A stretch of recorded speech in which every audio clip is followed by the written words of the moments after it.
Welcome back mga kapobre. Ito na yung tanim ko last June. So ito na sila.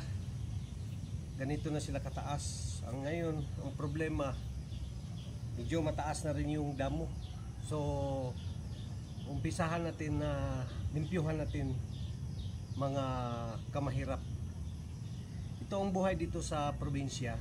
Kailangan magsikap tayo na may extra income tayo kahit na papaano ay mamuhay tayo ng marangal,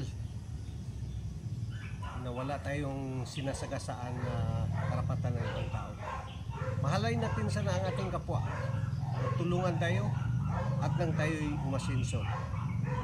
Ito mga kamahirap, magbigay tayo ng halimbawa sa ating lipunan na tayo'y isang magandang ehemplo ng magandang ugali, pakikitungo sa ating kapwa-tao.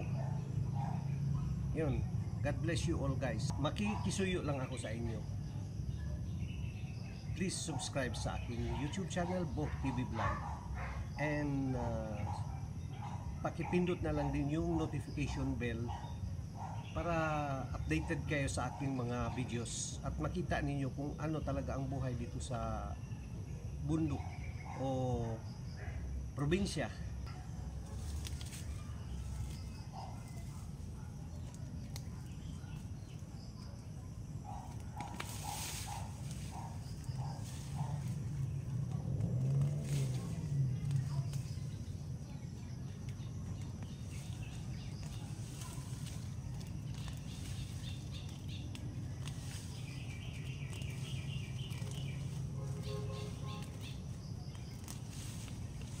Maraming tinik.